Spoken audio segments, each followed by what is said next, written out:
Yves est charpentier en Haute-Savoie. Bonjour Yves. Bonjour Jean-Jacques, bonjour à tous. Bon, on parlait beaucoup de pollution. C'est la première fois qu'une grande enquête est réalisée en France sur la pollution atmosphérique, notamment la pollution aux particules fines. C'est une enquête qui a été conduite, une étude qui a été conduite par l'INVS, c'est la santé publique, hein, l'Institut de santé publique. C'est une étude donc extrêmement sérieuse qui montre qu'on perd des minutes, des semaines, des mois de vie à cause de la pollution aux particules fines. Alors, on savait ça en ville. Ce qu'on savait moins, c'est que c'était vrai aussi à la campagne, et même vrai dans la vallée de Chamonix. Vous habitez, Yves? Alors, moi j'habite exactement à Salanches, Oui. donc qui est la Oui, ville je vois très dans bien. la vallée juste en contrebas. Oui. Voilà, effectivement, de par mon activité de charpentier, passionné de patrimoine, je suis régulièrement en montagne, sur les coteaux. Oui. Et il existe des périodes maintenant, depuis décembre 2013 notamment, où on a assisté au premier pic de pollution vraiment critique. Nous avons régulièrement, et ici c'est lié aux conditions atmosphériques et aux conditions météo, Oui. on a régulièrement des pics de pollution qui sont équivalents à ceux des grandes villes françaises. Oui. Et comme je l'évoquais tout à l'heure au standard, ça se matérialise dans notre vallée. Lorsque vous êtes à 700 mètres d'altitude sur les coteaux, vous apercevez cette espèce de chape brun-jaune qui monte jusqu'à 600 mètres d'altitude et qui noie toute la vallée, avec l'ensemble des conséquences, bien entendu, que vous venez d'évoquer pour la santé publique, mais avec des conséquences, lorsque vous habitez à portée de vue du Mont Blanc, qui font rager, parce que à ce jour, il n'est dans notre vallée et dans notre région fait aucun effort pour développer les transports en commun. Au contraire, la SNCF a plutôt tendance à supprimer des trains. Le développement, la croissance démographique locale a été considérable ces 20 dernières années. La vallée est passée de 25 000 à 50 000 habitants. Alors, je vous laisse imaginer les conséquences. Et je trouve absolument dramatique que plus de grands médias ne relaient pas ces informations, parce que c'est la santé de nos enfants qui est en jeu. Et imaginez-vous quand vous habitez à portée de vue du Mont Blanc et qu'on conseille aux écoles de ne pas faire sortir les jeunes enfants dans la cour de récréation, qu'on conseille aux personnes âgées de rester chez elles. Voilà, donc moi je souhaitais pouvoir un jour évoquer tout ça à l'antenne, parce que, par exemple, moi qui ne faisais plus de bronchite depuis 15 ans, mais cette année j'en ai fait 2, et les conséquences se font sentir chez tout un tas de personnes. Et je connais des médecins qui travaillent à l'hôpital de Salanches, et les conséquences se font sentir quotidiennement. Eh oui, malheureusement. Donc, on est conscient de ça en ville. On commence à être conscient. Mais est-ce que dans votre région, est-ce qu'à Salanches, lorsque vous discutez avec les uns et les autres, est-ce que la population est consciente de la situation, Yves? C'est extrêmement varié.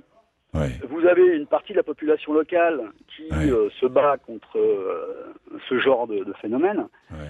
Et vous avez une partie de la population qui est capable de laisser tourner un quart d'heure son moteur en attendant son enfant devant l'école. Il y a eu récemment une manifestation qui a malheureusement eu lieu un dimanche pluvieux qui s'est appelé Appel d'air, donc pour manifester sur la nécessité de faire évoluer les choses localement.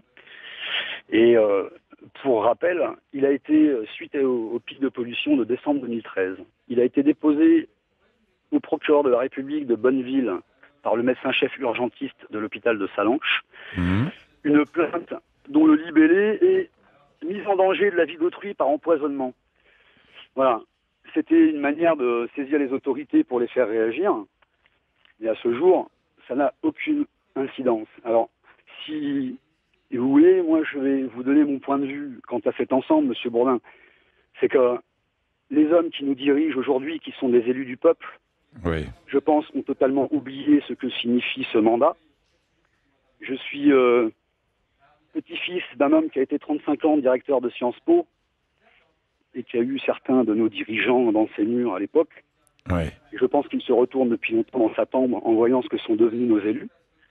Voilà. Et j'engage tous les gens qui écoutent cette émission à aller sur un site qui s'appelle Sentinelle de la Vallée, Donc ils pourront voir les photos des chape de pollution locale. Et je pense qu'aujourd'hui, il est urgent qu'un certain nombre de gens commencent à dénoncer les mensonges d'État. Car aujourd'hui, si on se projette dans la façon dont le monde est dirigé, la seule chose qui revient incessamment dans la bouche des patrons et des hommes politiques, c'est relancer l'économie et la croissance. Je suis extrêmement surpris, je ne pense pas être plus intelligent que la moyenne, je suis extrêmement surpris qu'on puisse continuer à prôner ce genre de choses alors que c'est ce qui est en train de détruire ce monde de façon inexorable. Aujourd'hui, la planète est exsangue, et puisque vous parlez de cette étude qui vient de sortir, je rappelle également qu'il y a quelque temps, il me semble, il y a 1 ou 2 ans en arrière, l'Organisation mondiale de la santé, l'OMS, a déclaré que l'atmosphère terrestre était globalement cancérigène. Voilà. Et aujourd'hui, les projections pour l'avenir, c'est plus de voitures, plus d'avions. Donc j'aimerais qu'on m'explique comment on peut continuer à mentir aux gens en leur expliquant que notre mode de vie est pérenne, puisque c'est exactement le contraire que chaque jour qui passe démontre.